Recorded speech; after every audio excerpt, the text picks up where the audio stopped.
Hello, my dear students. Welcome back to another new session of class 11th accountancy. और बच्चों आज हम करने जा रहे हैं बिल्कुल new topic that is accounting procedures. क्यों आज हम ये टॉपिक करने वाले हैं? क्योंकि लास्ट क्लास में हम लोगों ने काफी कॉन्सेप्ट्स, काफी बेसिक टर्म्स हमने अकाउंटिंग की सीख ली हैं और अब हम बिल्कुल तैयार हैं, अब हम एकदम प्रिपेयर्ड हैं अकाउंटिंग करने के लिए। ठीक है, तो आज से हम अकाउंटिंग प्रोसीजर यानी कि अकाउंटिंग कैसे की जाती है आज हम बिल्कुल उसकी शुरुआत करने जा रहे हैं। ठीक है, तो आइए स्टार्ट करते हैं अपने सेशन को दैट इज अकाउंटिंग प्रोसीजर्स। और उसमें आप देख ही सकते हैं कि आज हम क्या करने वाले हैं, डेबिट एंड क्रेडिट। तो डेबिट और क्रेडिट बच्चों ये कोई नया टर्म नहीं है, आपने कहीं ना कहीं अपने फोन्स में, टेक्स्ट मैसेजेस में, बैंक की स्टेटमेंट्स में, क्रेडिट कार्ड के बिल्स में, आपके इंटरनेट के बिल में ये टर्म्स कहीं ना कहीं आपने सुने ही हैं। और बाकी चीजों को तो छोड़ो, आप लोग अपने स्कूल्स में भी जब आपकी फीस ड्यू होती है तो उसमें भी अपनी फीस के स्टेटमेंट में भी आपने ये टर्म्स कहीं ना कहीं आपने सुने हैं और हम लोग काफी ज्यादा इससे फेमिलियर तो हैं ही। बट टर्म्स हमने बहुत सुने हैं, डेबिट क्रेडिट बहुत बार सुनते रहते हैं हम लोग। तो आज हम सिर्फ सुनेंगे ही नहीं, इसको समझेंगे भी और क्या इसका कॉन्सेप्ट होता है आज आप समझने वाले हो। ठीक है, तो आइए स्टार्ट करते हैं अकाउंटिंग प्रोसीजर्स के साथ और देखते हैं कि पहले हम लोग क्या समझने वाले हैं। तो बच्चों ये क्या आ गया आपके सामने? अरे ये क्या लग रहा है आपको? ये तो कोई टैक्स इनवॉइस लिखा हुआ है इसके ऊपर, है ना? इसका क्या रोल है हमारे उसमें अकाउंटिंग के बुक्स में या हमारे अकाउंटिंग के सब्जेक्ट में इसका क्या रोल है? तो बच्चों इसका बहुत बड़ा रोल है। देखो कैसे कि जब भी हम अकाउंटिंग करते हैं, क्योंकि मैंने अभी आपको बोला हम अकाउंटिंग स्टार्ट करने वाले हैं, है ना? तो अकाउंटिंग बच्चों जब भी हम स्टार्ट करते हैं ना तो कुछ ना कुछ ट्रांजेक्शन्स होती है जिसको हम लोग रिकॉर्ड करते हैं। ठीक है, तो ये ट्रांजेक्शन्स हैं जिनको हम लोग रिकॉर्ड करते हैं। ट्रांजैक्शन मैंने आपको पहले भी बताया हुआ है, उसको हम बोलते हैं लेन देन। ठीक है, बिजनेस में जितना भी लेन देन होता है हमें उसको एक प्रॉपर मेथड में, एक प्रॉपर फॉर्मेट में हमें उसको रिकॉर्ड करके रखना पड़ता है, राइट? तो वो है हमारे पास ट्रांजैक्शंस, उसको हम क्या बोलते हैं, ट्रांजैक्शंस। अब बच्चों ये जो ट्रांजैक्शंस हम लोग रिकॉर्ड करते हैं अपनी बुक्स ऑफ अकाउंट्स में, उसी को तो हम लोग बोलते हैं ना हिसाब किताब करना। क्या मतलब हुआ उसका? ऐसी किताब जिसमें हम अपना हिसाब कर सकते हैं अपने बिजनेस का, अपनी कंपनी का, है ना? यही तो चीज है बस। तो बच्चों ये जो हम ट्रांजैक्शंस जो मैंने आपको टर्म बताया लेन देन, तो ये हमें कैसे पता चलती है? ट्रांजैक्शंस के बारे में हमें पता कैसे चलता है? तो बच्चों ट्रांजैक्शंस का हमें इस तरीके से पता चलता है कि ये जितनी भी ट्रांजैक्शंस हम लोग जो रिकॉर्ड करते हैं अपनी बुक्स ऑफ अकाउंट्स में, ये किस बेसिस पे रिकॉर्ड कर सकते हैं, हम लोग कैसे रिकॉर्ड करते हैं? तो उसके लिए बेटा हमारे पास कुछ बिल्स होते हैं। ठीक है, हमारे पास बिल्स होते हैं, कहने का मतलब है मेरा कुछ ऐसे डॉक्यूमेंट्स होते हैं हमारे पास, सोर्स डॉक्यूमेंट जिनको हम बोलते हैं। इन सोर्स डॉक्यूमेंट्स के बेसिस पर ही हम लोग अपनी बुक्स ऑफ अकाउंट्स में वो ट्रांजैक्शन को रिकॉर्ड कर सकते हैं। अब वो सोर्स डॉक्यूमेंट्स क्या होते हैं? सोर्स डॉक्यूमेंट्स मतलब किस डॉक्यूमेंट को देख के आपने ये ट्रांजैक्शन अपने हिसाब किताब में लिखा है। ठीक है, तो वो सोर्स डॉक्यूमेंट्स क्या हो सकते हैं आज हम उसको पहले समझते हैं, फिर थोड़ा थोड़ा आपको समझ आता रहेगा कि आप उसको प्रैक्टिकली भी बेटा आप उसको रिलेट कर पाओगे इजीली।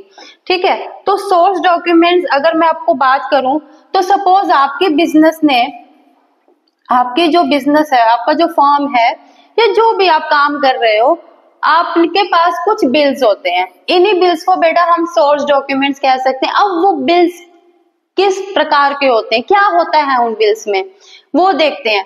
अगर आपके बिजनेस ने कुछ भी खरीदा है, अगर आपके बिजनेस ने कुछ भी परचेज किया है तो उसका आपके पास एक बिल रहेगा। ठीक है, अगर आपने, आपकी कंपनी ने कुछ भी खरीदा है तो उसके पास, आपके पास बिल आएगा ना। आप जब भी कोई सामान खरीद के लाते हो तो आपके पास बिल होता है। आप जब भी कुछ बेच रहे हो आप तब भी सेल्स इनवॉइस इशू करते हो, जिसको हम टैक्स इनवॉइस भी तो बोलते हैं। मतलब कि आप चाहे बेटा कुछ खरीद रहे हो, आप चाहे कुछ बेच रहे हो, आपके पास उसका प्रॉपर डॉक्यूमेंटेशन होता है। ठीक है। तो यही हो जाती है, परचेज इनवॉइस हो सकता है, आपके पास सेल्स इनवॉइस हो सकता है, आपके पास कुछ रिसीट्स होती हैं जिनको हम मनी रिसीट्स बोलते हैं। आपने किसी को पेमेंट किया है, आपने कोई फीस भरी है, कुछ बिल भरा मान लो हमने, तो आपको उसकी रिसीविंग मिलती है जिनको हम रिसीट्स बोलते हैं। तो बेटा यही जो डॉक्यूमेंट्स है ना, यही हमारे डॉक्यूमेंट्स को हम सोर्स डॉक्यूमेंट्स बोलते हैं, ये एविडेंस का काम करते हैं, जिनको लेकर ही हम अपने बुक्स ऑफ अकाउंट्स में इन ट्रांजैक्शंस को रिकॉर्ड करते हैं। तो यानी कि जो भी ट्रांजैक्शंस आपकी बुक्स ऑफ अकाउंट्स में नजर आ रही हैं, वो कैसे आई गई हैं हमारे बुक्स ऑफ अकाउंट्स में, क्यों दिख रही हैं, जरूर कुछ ना कुछ source documents as a evident लगे हुए हैं, ठीक है। बिना इनके हम एंट्रीज को बुक में पास नहीं कर सकते अपनी बुक्स ऑफ अकाउंट्स में। तो यहाँ पे यही एक एग्जांपल मैंने आपके आगे रखा है, एक टैक्स इनवॉइस है। जैसे कि आप देख सकते हैं कि हमारी कंपनी ने या कोई भी एक बिजनेस ओनर ने, एक बिजनेस ने दूसरे बिजनेस से कुछ सामान खरीदा है, तो बेटा उसका पूरा बिल है आपके पास, ये यहाँ पे इनवॉइस नंबर दिया हुआ है, यहाँ पे डेट दिया हुआ है, डेट ऑफ परचेज दिया हुआ है, उस कंपनी का पूरा एड्रेस, उस कंपनी का पूरा नाम जिससे आपने ये खरीदा है, उसका जीएसटीआईएन नंबर भी दिया हुआ है, और क्या क्या मटेरियल आपने खरीदा है with their quantity, rates and total bill including GST. तो बेटा इस तरीके के बिल्स हमारे पास होते हैं, इन्हीं को हम सोर्स डॉक्यूमेंट्स कहते हैं, और इन्हीं को देख के हम लोग अपने बुक्स ऑफ अकाउंट्स में एंट्रीज करते हैं, ठीक है। तो एक आपके सामने एक और टैक्स इनवॉइस यहाँ पे मैंने एक इंक्लूड किया गया है, ताकि आप थोड़ा थोड़ा प्रैक्टिकली इसको रिलेट कर पाओ कि हम लोग ट्रांजैक्शंस अपनी बुक्स ऑफ अकाउंट्स में क्यों रिकॉर्ड करते हैं। तो उसके पीछे का ये रीजन है कि हमारे पास डॉक्यूमेंट्स होते हैं। अब डॉक्यूमेंट्स मैंने आपको बताई दी हैं, परचेज इनवॉइस है, सेल्स इनवॉइस है, बिल्स है, रिसीट्स हैं, पेमेंट रिसीट, कुछ भी है आपके पास, तो वो डेबिट नोट्स है, क्रेडिट नोट्स, कुछ भी आपका डॉक्यूमेंट हो सकता है अकाउंट से रिलेटेड, ठीक है। तो उसी को हम एज अ ट्रांजैक्शन, वो काउंट होती है और हम उस ट्रांजैक्शन को अपनी बुक्स ऑफ अकाउंट्स में रिकॉर्ड कर लेते हैं। तो यहाँ पे एक इनवॉइस है, उसका इनवॉइस नंबर, डेट दिया हुआ है, बायर कौन है, सेलर कौन है, आप देख सकते हैं, और क्या क्या चीजें, डिस्क्रिप्शन ऑफ गुड्स दी है, क्वांटिटी, रेट, अमाउंट, सब कुछ आपको प्रॉपर बिल यहाँ पे दिया गया। इसी को देख के बेटा हम लोग अपनी बुक्स ऑफ अकाउंट्स में ट्रांजैक्शन करते हैं। तो अब बेटा सबसे पहला टॉपिक है हमारे पास कि हमने ये तो समझ लिया कि लेन देन होता क्या है और लेन देन कैसे पता चलता है, ट्रांजैक्शन कोई हमने की है उसका क्या हमारे पास प्रूफ है कि हमने ट्रांजैक्शन की है, और वो ट्रांजैक्शन का जो प्रूफ जिसको हमने सोर्स डॉक्यूमेंट बोला वो हमारे पास मिलता है और हम उसको अपनी बुक्स ऑफ अकाउंट्स में रिकॉर्ड कर लेते हैं, ठीक है। अब जो बुक्स ऑफ अकाउंट्स में हम लोग रिकॉर्ड कर रहे हैं, तो सबसे पहला कॉन्सेप्ट है रिकॉर्डिंग करने के लिए कि हमें अकाउंट पता होना चाहिए कि अकाउंट आखिरकार क्या होता है, ठीक है। तो अकाउंट को एक बार समझ लेते हैं बेटा। अकाउंट्स तो वैसे तो अगर हम हिंदी में उसको बोले तो हम उसको खाता बोल सकते हैं, ठीक है। अकाउंट्स को हम क्या बोल सकते हैं, एक खाता। अब इसका क्या बेनिफिट, मतलब इसका क्या सिग्निफिकेंस है, देखो एक एग्जांपल से अगर हम बात करें तो मेरी एक बिजनेस है, मेरी फर्म है या मेरी जो भी कंपनी है, ठीक है। अब मैंने परचेज किया अपने बिजनेस के लिए, मैंने रॉ मटेरियल परचेज किया, मैंने स्टॉक आइटम्स परचेज किए, और भी बहुत कुछ चीजें होती हैं बिजनेस को रन करने के लिए, फंक्शनिंग पे लाने के लिए, कि काफी ज्यादा हम सेल भी करते हैं और परचेज भी हमें करना पड़ता है टाइम टू टाइम। तो बच्चों लास्ट क्लास में मैंने आपको बताया था कि हम जब भी परचेज करते हैं या सेल करते हैं उसमें उधार और नगद दोनों ही चलता है, ठीक है। मतलब कि कभी कभार हमें कैश में भी खरीदना पड़ सकता है और कभी कभार हमें क्रेडिट भी करना पड़ता है, ठीक है। ये दोनों चीजें हमारे बिजनेस में चलती ही हैं, ठीक है। अब बात करें अगर हम अकाउंट की, तो मैंने किसी एक पर्सन से खरीदा, और ऐसा थोड़ा ना कि मैंने एक ही बार खरीदा है, मैं उससे काफी बार उससे मैं डीलिंग करूंगी बच्चों, तो ट्रांजैक्शन भी होगी, ट्रांजैक्शन होगी तो मुझे उस ट्रांजैक्शन को रिकॉर्ड कहीं ना कहीं करना पड़ेगा, है ना। आप एक आधी ट्रांजैक्शन है, आपने बोला नहीं भाई मैम मैं तो मन में ही कर लेता हूँ, मेरे को तो याद रहता है, बट बेटा जब बहुत ज्यादा ट्रांजैक्शन होती है किसी एक पर्टिकुलर पार्टी से या एक पर्सन से, तो ट्रांजैक्शंस को एक प्रॉपरली रिकॉर्ड करना पड़ता है, ठीक है। और रिकॉर्ड जब करोगे आप, तो जब ट्रांजैक्शन बहुत सारी हो जाती है ना, तो हमें क्या करना पड़ता है कि एक पर्टिकुलर पर्सन का हमें अलग से खाता खोलना पड़ता है और उसी के अंडर हमें उससे रिलेटेड जितनी भी ट्रांजैक्शंस है उस हेड के अंडर हमें रिकॉर्ड करनी पड़ती है। इसीलिए हमने बोला यहाँ पे क्या कि account is a record of transaction under a particular head. मतलब कि अकाउंट जो भी है उसमें हम रिकॉर्ड करते हैं उस पर्सन से रिलेटेड सारी ट्रांजैक्शंस का। अब जरूरी नहीं है वो पर्सन हो, जरूरी नहीं है कि एक पर्सन का ही हम लोग खाता लिखते हैं। हम खाता किस किस चीजों का लिख सकते हैं, हम खाता बना सकते हैं सेल्स का, परचेज का, अपने बैंक की ट्रांजैक्शंस का, अपनी कैश की ट्रांजैक्शंस का, किसी पर्सन है जिससे हमारा काफी लेन देन चलता है उसका कर सकते हैं हम लोग। ठीक है, तो अकाउंट यानी कि एक पर्टिकुलर खाता जिसके अंदर उससे रिलेटेड सारी ट्रांजैक्शंस को हम लोग रिकॉर्ड करेंगे। इसका बेटा सीधा सा एग्जाम्पल अगर मैं देना चाहूँ आपको, तो अगर आपने कभी अपने घरों में या अपने मम्मी पापा से पूछना, पुराने टाइम में हम लोग टेलीफोन की डायरीज लिखते थे। जब लैंडलाइन फोन्स होते थे तब एक टेलीफोन डायरीज आप अपने मम्मी पापा से अगर पूछेगा तो वो आपको बेहतर बता पाएंगे कि टेलीफोन डायरीज लिखते थे हम लोग। और उसमें क्या होता था, वो जो टेलीफोन डायरीज होती थी ना, उसके पेजेस के साइड में, हर पेजेस के एजेस पे एक स्लिप से एक छोटा सा स्क्वायर लगा होता था जिसमें अल्फाबेट्स लिखे होते थे। शुरू के 10-15 पेजेस ए अल्फाबेट्स के लिए रखे जाते थे, फिर B C D E F G and so on, वो टेलीफोन डायरी बनी होती थी। अब उसका फायदा उस टाइम पे क्या होता था, क्योंकि उस टाइम पे लैंडलाइन फोन्स में फोन कॉन्टैक्ट सेव करने का कोई प्रोसीजर नहीं होता था, तो हम लोग टेलीफोन डायरीज में लिखते थे। और उसमें भी कोई पर्सन है जिसका नाम ए से शुरू होता है तो उसके लिए जो ए अल्फाबेट के लिए जो पेजेस लिखे गए हैं उसमें लिखते थे। तो बी से अगर किसी कॉन्टैक्ट पर्सन का नाम शुरू होता है तो उसको बी वाले पेजेस में लिखते थे, यानी कि ए से शुरू होने वाले पर्सन ए के खाते में चले गए, बी वाले बी के खाते में चले गए। अब देखो उस टाइम पे एक टेलीफोन लोगों के नंबर्स लिखने के लिए हम इतनी प्लानिंग करते थे, तो अकाउंट्स के लिए हम क्यों नहीं करेंगे। ठीक है, तो वही चीज है बेटा, एक पर्टिकुलर खाता अगर आप किसी का बना रहे हो ना तो आप उसमें किसी और की ट्रांजैक्शंस नहीं लिखोगे। ठीक है, मान लो कि मैंने परचेज किया है, ठीक है, तो परचेज मतलब एक खरीदारी होगी, एक खाता हो गया। तो जहां मैंने परचेज का खाता खोला है वहां मैं परचेज की ही ट्रांजैक्शंस रिकॉर्ड करूंगी, सेल्स की नहीं करूंगी। ठीक है, तो ये हो गया हमारा अकाउंट होता क्या है। अब अकाउंट के बारे में एक और बहुत अच्छी चीज है कि जो भी अकाउंटिंग हम लोग करते हैं ना, उसमें हर खाते को हम 2 पार्ट्स में डिवाइड कर देते हैं। अब ये जो 2 पार्ट्स हैं वो कौन से हैं, ये जो 2 पार्ट्स है बेटा ये है आपके डेबिट एंड क्रेडिट। ये जो 2 पार्ट्स हैं हमारे अकाउंट्स के, इसको हम बोलते हैं, एक पार्ट आपका हो गया डेबिट और एक पार्ट हो गया आपका क्रेडिट। तो ये चीज आपको क्लियर हो गया। अब ये डेबिट और क्रेडिट बेटा मतलब कि बेटा होता क्या है, इसको हम नेक्स्ट टॉपिक में कवर करते रहेंगे साथ साथ।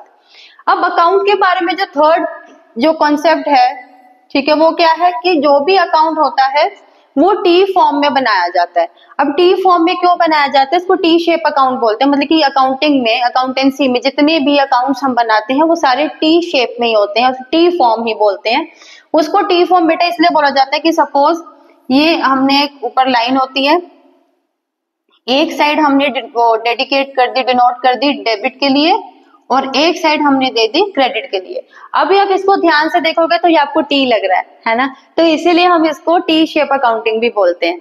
और जब इसको कंप्लीट करते हैं तो एक्चुअली में ये ऐसा बनता है पूरा। ठीक है, बट टी शेप इसीलिए बोलते हैं कि एक हमने डिवाइड कर दिया है, एक ही पेज पे एक ही अकाउंट को, एक खाते को हमने डिवाइड कर दिया, एक साइड हमने डेबिट को दे दिया और एक साइड हमने क्रेडिट को दे दिया, इसीलिए इसको टी शेप अकाउंट्स बोला जाता है। ठीक है, अब नेक्स्ट देखते हैं। अब नेक्स्ट है बेटा कि अभी हमने पढ़ लिया डेबिट और क्रेडिट क्या होता है। ठीक है स्टूडेंट, ये आपको इतना क्लियर होगा कि हमने पढ़ लिया कि अकाउंट क्या होता है। उसमें हमने पढ़ा कि टी शेप फॉर्म में बनाया जाता है, 2 पार्ट्स में डिवाइड कर देते हैं उस अकाउंट को, एक साइड को डेबिट और एक साइड को क्रेडिट बोल देते हैं। और एक चीज हमने इसमें और खास ये पढ़ी है कि कोई भी पर्टिकुलर अकाउंट हम बना रहे हैं तो उसके हेड के अंदर उसी से रिलेटेड ट्रांजैक्शंस को रिकॉर्ड किया जाएगा। क्लियर है बिल्कुल। तो अब बात आती है कि मैडम टी शेप बनाना है, समझ आ गया, उसको डेबिट और क्रेडिट में बांटना है, ठीक है कर लेंगे। और अकाउंट होता क्या है ये भी पता चल गया कि परचेज का खाता बनाया तो परचेज की एंट्रीज डालनी है, राहुल का बनाया तो राहुल की ही डालनी है। पर मैम अब बात ये आती है कि डेबिट और क्रेडिट होता क्या है, वो चीज हमको कैसे पता चलेगा कि किसको डेबिट में डालना है और किसको क्रेडिट में डालना है। तो अब ये ही हम पढ़ने जा रहे हैं। तो बेटा इसको समझने के लिए एक चीज जो है आपको समझनी है कि अकाउंट्स को जो क्लासिफाई किया गया ना, अकाउंट्स को हमने दो बेसिस पे क्लासिफाई करते हैं, ठीक है। एक हो गया आपका ट्रेडिशनल क्लासिफिकेशन, ठीक है, ये हो गया आपका ट्रेडिशनल क्लासिफिकेशन पुराना, ठीक है, जो आपका ओल्ड और कन्वेंशनल मेथड्स है। और दूसरा क्लासिफिकेशन है उसको हम बोलते हैं मॉडर्न क्लासिफिकेशन, ठीक है। ट्रेडिशनल क्लासिफिकेशन में ट्रेडिशनल रूल्स जो है वो भी आपके साथ डिस्कस करूंगी, और मॉडर्न क्लासिफिकेशन में जो मॉडर्न रूल्स है अकाउंटिंग के वो भी आपके साथ में डिस्कस करने वाली हूँ, ठीक है। तो फिलहाल अभी हम ट्रेडिशनल को अच्छे से समझते हैं कि ट्रेडिशनल क्लासिफिकेशन क्या होता है और इसमें कैसे अपने अकाउंट्स को हम लोग क्लासिफाई करते हैं, ठीक है। तो अब बच्चों ट्रेडिशनल क्लासिफिकेशन में एक चीज जो हमें समझनी है कि चाहे जितने भी खाते हो हमारे सामने, जितने भी अकाउंट्स हो हमारे सामने, हम उनको तीन ही कैटेगरीज में बांटते हैं, ठीक है। वो कैटेगरीज कौन सी हैं एक बार आपके सामने मैं रख देती हूँ। एक होता है बेटा रियल अकाउंट, बेटा ये अकाउंट्स की एब्रीविएशन है, अकाउंट्स को लिखने का ये शॉर्टकट है A/C, ठीक है, रियल अकाउंट। और एक है आपका पर्सनल अकाउंट,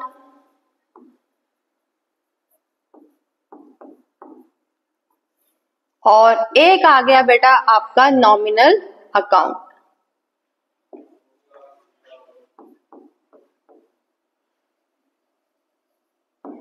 तो बेटा अकाउंटिंग में कभी भी आपके पास अकाउंट्स आएंगे, डिफरेंट अकाउंट्स आपको देखने को मिलेंगे, क्वेश्चन में पढ़ने को मिलेंगे, तो आपने बस उनको तीन ही कैटेगरीज में बांटना है, ठीक है। और तीन ही कैटेगरीज होती हैं, चौथी आपको नहीं मिलेगी, ठीक है।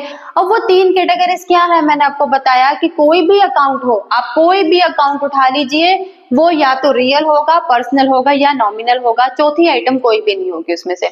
अब रियल में क्या आता है, पर्सनल में क्या आता है और नॉमिनल में क्या आता है, इसको एक बार मैं आपको बता देती हूँ।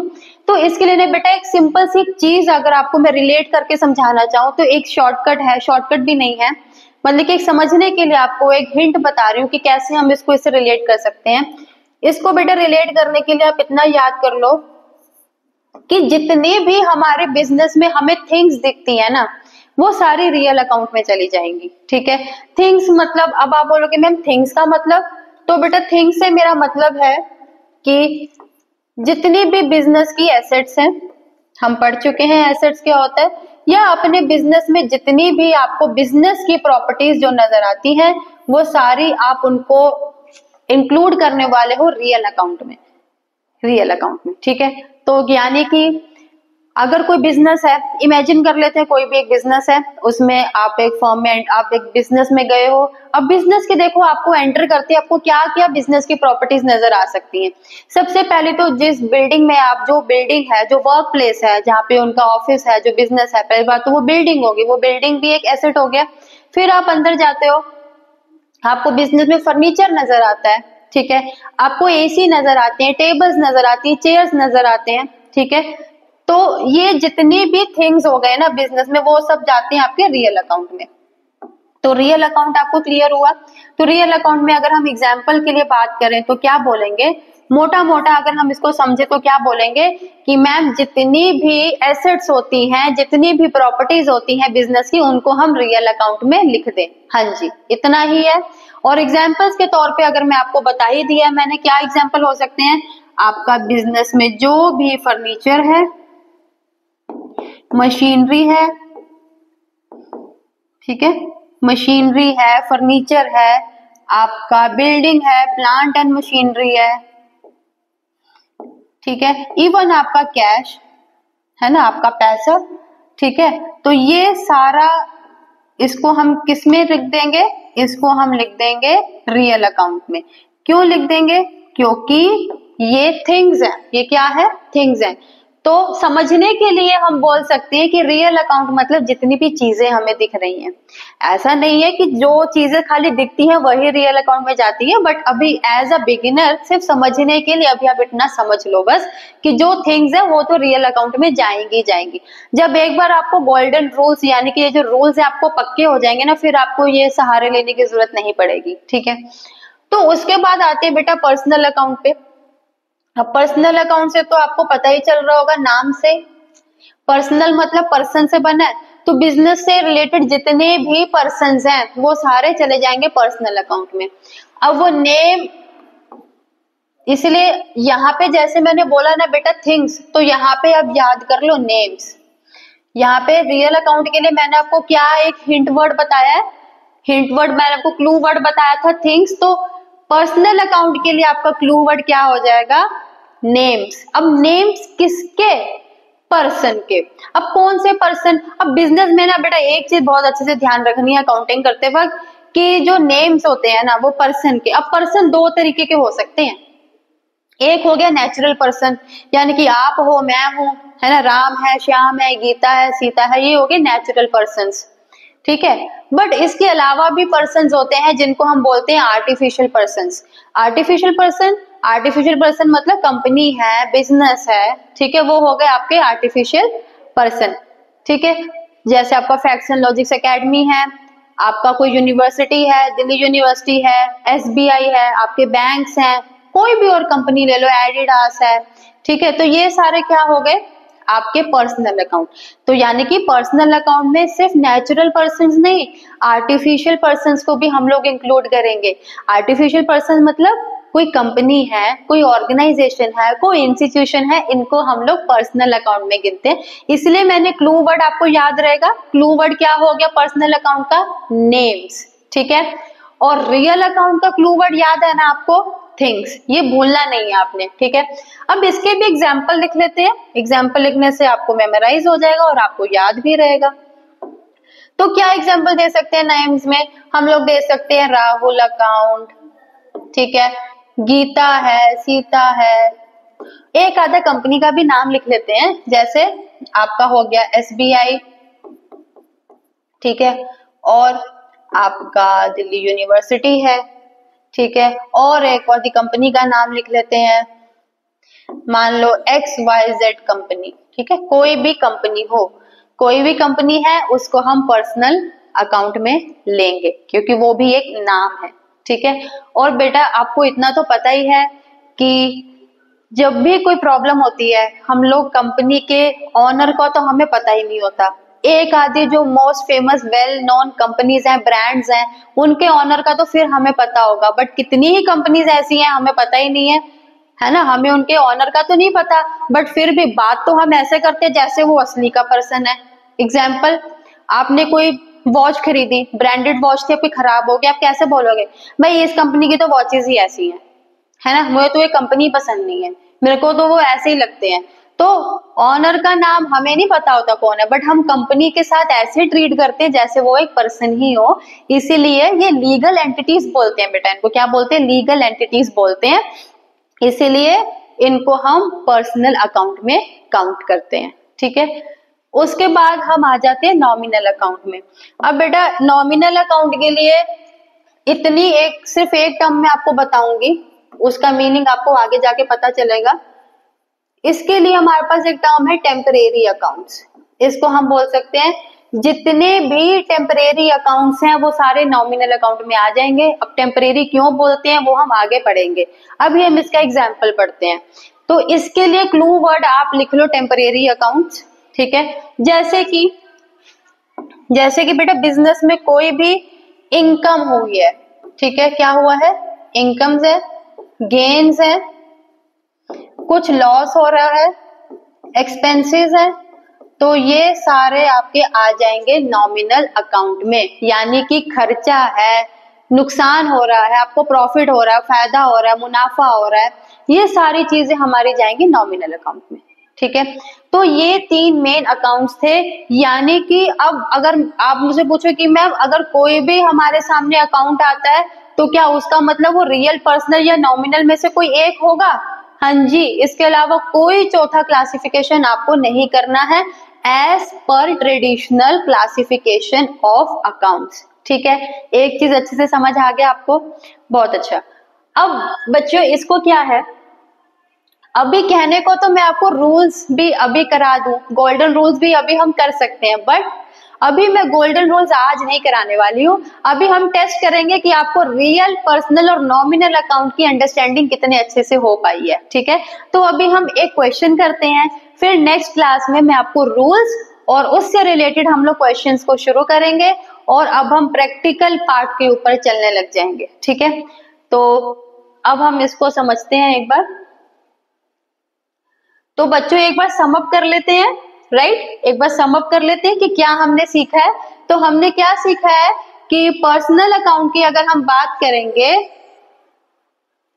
तो personal account means related to person.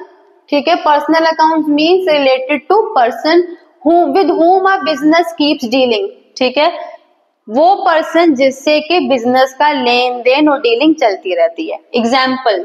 Examples क्या है, रवि है, Tata iron and steel company etcetera. ठीक है, और बच्चों उसके बाद है आपका रियल अकाउंट। रियल अकाउंट को भी सम अप करके हमने क्या पता लगाया, रिलेटेड टू एसेट्स और प्रॉपर्टीज। हमारे बिजनेस की जितनी प्रॉपर्टीज हैं, जितनी हमारी एसेट्स हैं, वो सारी जाने वाली हैं आपके रियल अकाउंट में। तो इसका एग्जांपल क्या है, बिल्डिंग, मशीनरी, कैश एक्सेट्रा। ठीक है, उसके बाद लास्ट में आ जाते हैं बेटा nominal account. Nominal account means all those related to business expenses, business के जितने खर्चे हैं, लॉस है, इनकम है या उनके गेन्स हैं, बस इतनी सी बात है और आपका नॉमिनल अकाउंट समझ आ गया। ठीक है, तो इसके एग्जाम्पल में बेटा, एग्जाम्पल इसके मैंने आपको बताना भूल गई, सॉरी, मैं इसको रिपीट कर देती हूँ, एक बार समझा देती हूँ। तो ये तो हमने पता कर लिया कि खर्चे आएंगे मैम, उसमें लॉसेस भी आएंगे, उसमें प्रॉफिट्स भी आएंगे, बट उसका एग्जाम्पल तो दे दो। तो एग्जाम्पल है आपके सामने, बिजनेस की जो बिल्डिंग है अगर वो रेंट पे है तो जो आप उसका रेंट भरोगे बेटा वो आपका खर्चा हो गया, है ना, आपका किस में चला गया, वो नॉमिनल अकाउंट में। और अगर इसके अलावा बात करें, आपको कोई इनकम हुआ है, आपने अपना सेल्स किया और सेल करने पे आपको जो पैसा आया, रेवेन्यू जो आया, वो आपका नॉमिनल अकाउंट में आ जाएगा। आपने परचेजेस की है ना, हम बिजनेस चलाने के लिए परचेज भी करेंगे और सेल्स भी करेंगे। परचेज कर रहे हो तो आपका खर्चा है वो आपका नॉमिनल में आ जाएगा। आपने अपने स्टाफ को सैलरी दी है, खर्चा है वो भी नॉमिनल में आ जाएगा। एक चीज बेटा याद रखनी है, क्लू वर्ड टेम्परेरी अकाउंट्स। ये टेम्परेरी अकाउंट्स क्यों बोला, ये आने वाले क्लासेस में आपको जरूर बताऊंगी, बट फिलहाल के लिए आप नॉमिनल के साथ ना एक वर्ड ऐड कर लो अपनी डिक्शनरी में, क्या है, टेम्परेरी अकाउंट्स। ठीक है, तो एग्जांपल्स के तौर पे रेंट है, सैलरी है, इंटरेस्ट है, डेप्रिसिएशन है, ये सब हम आगे पढ़ेंगे। अभी आपको घबराने की जरूरत नहीं है कि मैम ये कैसे कैसे टर्म्स हैं, डोंट वरी, एक एक करके हम सब कुछ करने वाले हैं। अभी आप बस थोड़े फेमिलियर होते जाओ इन टर्म्स से। ठीक है, अब कॉमर्स रखी है, अकाउंटिंग शुरू की है, तो इन टर्म्स के साथ आपका रोज का लेन देन तो चलता ही रहेगा। ठीक है, चलो, now classify the following into personal, real and nominal account. Now आपका कॉन्सेप्ट टेस्टिंग का टाइम है और वो कह रहा है कि उसने कुछ लिस्ट रखी है अकाउंट्स की और आपको बोला गया है कि इसको क्लासिफाई करो कि ये रियल में जाएगा, पर्सनल में जाएगा या नॉमिनल में जाएगा। ठीक है, तो कोई बात नहीं, कॉन्सेप्ट हम पढ़ के आए हैं, एकदम क्लियर है अपना फंडा। ठीक है, एकदम अपना फंडा क्लियर है। अच्छा, शुरू करने से पहले एक बार वो क्लू वर्ड्स रिवाइज कर लें, एक बार बिल्कुल कर लेते हैं। रियल के लिए क्या चीज पढ़ी हमने, थिंग्स, जितनी भी चीजें हैं बिजनेस की, ठीक है, रियल अकाउंट में डाल देंगे। उसके बाद पर्सनल अकाउंट के लिए क्या क्लू वर्ड था अपना, नेम्स, किसी का भी नाम हो, ठीक है, चाहे पर्सन का है चाहे किसी कंपनी का नाम है ना, यानी कि नेचुरल नेम्स और आर्टिफिशियल नेम्स। ठीक है, किस में चले जाएंगे, पर्सनल अकाउंट में। और जो बच गए खर्चे हैं, नुकसान है, इनकम है, प्रॉफिट है, सब नॉमिनल अकाउंट्स में चले जाएंगे। ठीक है, तो अब शुरू करते हैं। चलो, तो बेटा सबसे पहला है आपका कैश। सबसे पहला है कैश, भाई पैसा है ना, और पैसा क्या है, चीज ही तो है। ठीक है, बोलते हैं क्या चीज है, पैसा भी है ना, बोलते हैं ना ऐसा हम बहुत कुछ। तो पैसा क्या है, चीज है, चीज यानी कि थिंग्स है, थिंग्स यानी कि रियल अकाउंट है। तो हम यहाँ पे क्या लिख देंगे कि मैम ये तो आपका हो गया रियल अकाउंट। चलो नेक्स्ट, कैपिटल। कैपिटल देखो बेटा, कैपिटल में थोड़ा सा एक ट्विस्ट है। वो ट्विस्ट क्या है? कैपिटल है क्या? एक इन्वेस्टमेंट है, और ये इन्वेस्टमेंट कौन करता है? ये करता है ऑनर, यानी कि मालिक, प्रोपराइटर। अब ये ऑनर, प्रोपराइटर और मालिक कौन है? पर्सन है। तो कैपिटल क्या, तो कैपिटल किसको रिप्रेजेंट कर रही है? कैपिटल रिप्रेजेंट करती है पर्सन को, इसीलिए कैपिटल को हम बोलेंगे पर्सनल अकाउंट। और अगर अभी भी आपको बेटा समझ नहीं आया है तो बिल्कुल घबराने की जरूरत नहीं है, क्योंकि जो अभी हमने क्लासिफिकेशन सीखा है ना, रियल, पर्सनल, नॉमिनल, इसको अभी मैं डिटेल में नेक्स्ट क्लास में अच्छे से समझाने वाली हूँ, स्पेशली पर्सनल अकाउंट का क्लासिफिकेशन। क्योंकि पर्सनल अकाउंट को बेटा हम 3 उसमें क्लासिफाई करते हैं, natural person, artificial person and representative person. और ये जो मैंने बोला ना रिप्रेजेंटेटिव पर्सनल अकाउंट, ये उसी का एग्जाम्पल है, क्योंकि कैपिटल किसी पर्सन को रिप्रेजेंट कर रही है, और वो पर्सन कौन है? वो है उसका मालिक। मैंने बताया था ना, पेरेंट और एक बेबी का एग्जांपल है कि आपको कंपनी का कॉन्सेप्ट अच्छे से समझाया था मैंने, ठीक है। अगर आपको वो नहीं याद आ रहा है तो आप मेरा सेकंड वीडियो जो कि बेसिक टर्म्स के ऊपर मैंने बताया है, मैं आपको उसका लिंक मैं उसके साथ अटैच कर दे रही हूँ, आप उसको देख सकते हो, ठीक है। आप उसको एक बार कॉन्सेप्ट को, वो जो बेसिक टर्म्स का वीडियो है, आप उसको एक बार अच्छे से देख लो, आपको समझ आ जाएगा कि कैपिटल क्या है, ठीक है। वेजेस, अब बताओ मेरे को, क्या वेजेस कोई चीज है? नहीं मैम। क्या वेजेस किसी का नाम होता है? नहीं। तो फिर क्या बचा? वेजेस क्या है? खर्चा। आपने जो लेबर रखी है, आप उसको उनकी तनख्वाह दे रहे हो ना, जिसको हम दिहाड़ी भी बोल सकते हैं, या हम उसको उनकी तनख्वाह बोल सकते हैं ना। तो वेजेस क्या हो गया फिर? खर्चा। और खर्चा यानी कि नॉमिनल अकाउंट। तो हम इसको कहाँ लिखेंगे? नॉमिनल अकाउंट में।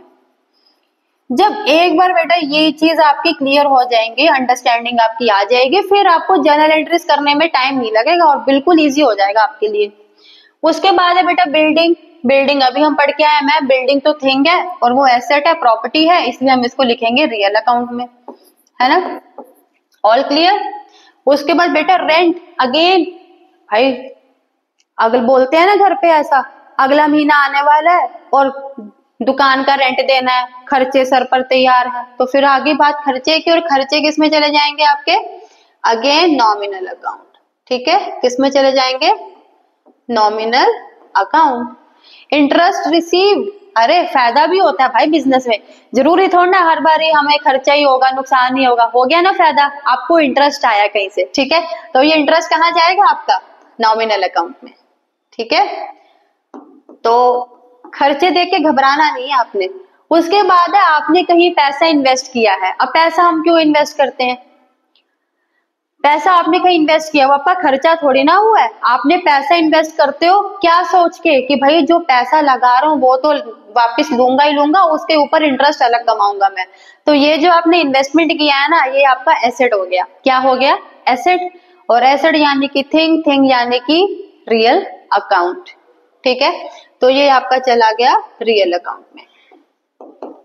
आई होप अब आपको समझ आ रहा होगा। अब बेटा ड्राइंग्स भी एक कॉन्सेप्ट है, अगला है आपका ड्राइंग्स।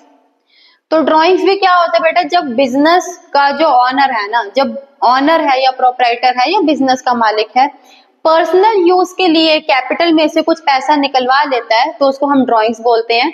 अभी के लिए सिर्फ इतना ही समझेंगे, ज्यादा जोर नहीं देना है कि मैम नए टर्म्स आ रहे हैं समझ नहीं आ, सब समझ आएगा धीरे धीरे, अभी सिर्फ इतना ही समझते हैं, ठीक है। तो क्या मतलब हुआ?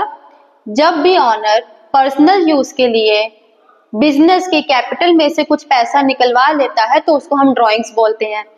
अब एक बात समझते हैं, कैपिटल बेटा जब हमने किया था, मैंने आपको क्या बोला था कि ये किससे रिलेटेड है, किसको रिप्रेजेंट कर रही है? मालिक को, यानी कि पर्सनल अकाउंट, है ना। तो ड्राइंग्स भी किसको रिप्रेजेंट कर रही है? उसके ऑनर को, यानी कि अगेन पर्सनल अकाउंट, ठीक है।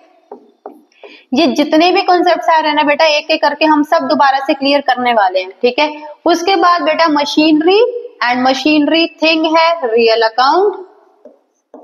और motor car, again it's a thing, real account, ठीक है। और उसके बाद है बेटा ये आपका आ गया मोहनलाल, ये आपका एक रह गया था, ये क्या है मोहनलाल। अब बताओ बेटा क्या होगा कंपनी के लिए। मोहनलाल साफ पता चल रहा है किसी का नाम है ना, मोहनलाल तो किसी का नाम ही है ना, नाम है तो यानी कि पर्सन, और पर्सन यानी कि पर्सनल अकाउंट। तो यहाँ पे हम क्या लिख देंगे मोहनलाल के लिए, पर्सनल अकाउंट।